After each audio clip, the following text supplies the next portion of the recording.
کبھی یہ خیال آیا ہے کہ ہماری سوچ کس طرح ہماری حقیقت کو بناتی ہے؟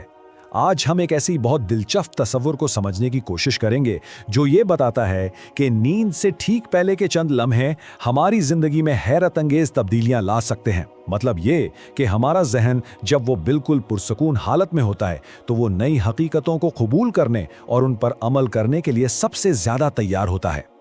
تو پھر اصل سوال یہ بنتا ہے کہ کیا ہماری سوچ واقعی ہماری مالی حالت پر اثر ڈال سکتی ہے؟ کیا سونے سے پہلے مثبت خیالات رکھنے سے ہماری زندگی میں نئے مواقع آ سکتے ہیں؟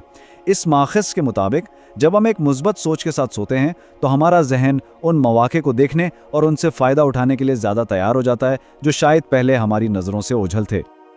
اچھا، اس پورے آئیڈیا کو سمجھنے کے لیے ہمیں دو بنیادی ذہنی حالتوں کو دیکھنا ہوگا، خوف اور ایمان۔ یہ صرف جذبات نہیں ہے بلکہ یہ ہمارے ذہن کے دو مختلف طریقے ہیں جن سے ہم دنیا کو دیکھتے ہیں۔ ایک طرف خوف ہے جو ہمیں محدود کرتا ہے اور یہ بتاتا ہے کہ کیا غلط ہو سکتا ہے، اور دوسری طرف ایمان ہے جو ہمیں امکانات کی طرف لے جاتا ہے اور یہ دکھاتا ہے کہ کیا کچھ صحیح ہو سکتا ہے۔ اور سچ تو یہ ہے کہ دونوں ہی ہماری زندگی کے تجربات کو اپنی طرف کھینچتے ہیں۔ یہاں اس سلائیڈ پر آپ دیکھ سکتے ہیں کہ یہ دونوں ذہنی حالتیں کیسے الگ الگ کام کرتی ہیں۔ خوف منفی سوچوں کو جنم دیتا ہے جبکہ ایمان مثبت سوچوں کو۔ اس ماخذ میں ایک شخص کی کہانی بھی ہے جو ایک بہت ہی نایاب بیماری سے اتنا ڈرتا تھا کہ وہ ہر وقت بس اسی کے بارے میں سوچتا رہتا تھا۔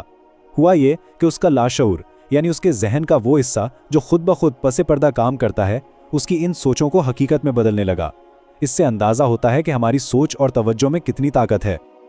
تو جب رات کو بستر پر لیٹتے ہیں تو ایک انتخاب کرنا ہوتا ہے، کیا دن بھر کی پریشانیوں اور ڈر کو اپنے ساتھ لے کر سونا ہے یا پھر امید اور ایمان کے ساتھ اپنی آنکھیں بند کرنی ہے۔ یہ چھوٹا سا انتخاب اگلی صبح کو بہت زیادہ متاثر کر سکتا ہے، اور یہ فیصلہ شعوری طور پر کرنا ہے۔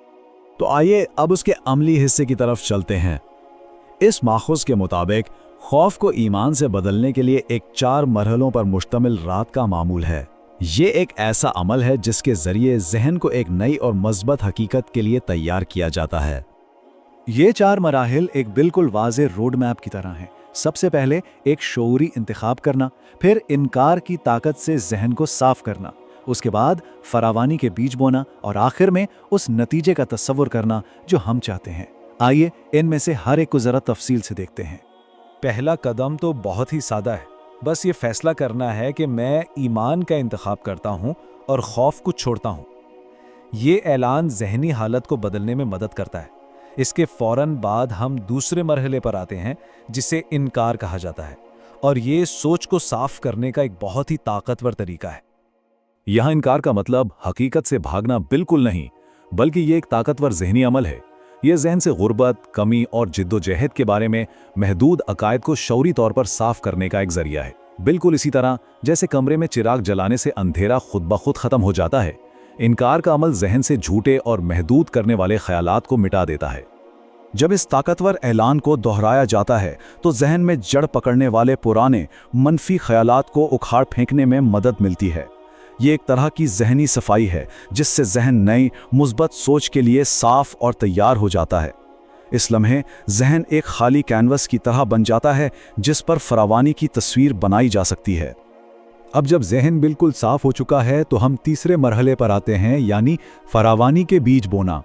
یہاں خیال یہ ہے کہ ہمارے الفاظ بیجوں کی طرح ہیں جو ہمارے لاشعور کی زرخیز زمین میں بوئی جاتے ہیں، اور ہمارا لاشعور کبھی سوال نہیں کرتا کہ بیج اچھا ہے یا برا، وہ تو بس وہی اگاتا ہے جو بویا جاتا ہے۔ اس ماخذ کے مطابق ان سچائیوں کا اعلان کرنا فراوانی کے بیج بونے جیسا ہے۔ جب یہ کہا جاتا ہے کہ میرا رزق لامحدود ہے، میرا رزق آزاد ہے اور یہ میرا حق ہے، تو یہ لاشعور کو ایک بہت واضح ہدایت دینا ہے جس سے وہ حقیقت میں بدلنے کے لیے کام کرنا شروع کر دے گا۔ اور یہ ہمیں آخری اور شاید سب سے طاقتور قدم پر لاتا ہے، یعنی تصور۔ الفاظ کے بعد تصویر آتی ہے کیونکہ ہمارا ذہن اکثر الفاظ سے زیادہ تصویروں کی زبان سمجھتا ہے۔ اس میں ایک مضبوط، واضح ذہنی تصویر بنانا شامل ہے جو فراوانی کے احساس کی نمائندگی کرتی ہے اور اس سے لاشعور میں بیٹھا دینا ہے۔ پہلی تصویر ایک جادوئی پرس کی ہے۔ ذرا تصور کریں، ایک خوبصورت، مضبوط پرس جو اتنا بھرا ہوا ہے کہ بند ہی نہیں ہو سکتا۔ اس کے وزن اور اس میں بھری ہوئی دولت کے احساس پر توجہ مرکوز کریں۔ نوٹ، سکے، چیک، سب کچھ اس میں بھر رہا ہے اور یہ کبھی خالی نہیں ہوتا۔ اس پرس کے تصور کے ساتھ یہ تصدیق بھی شامل ہے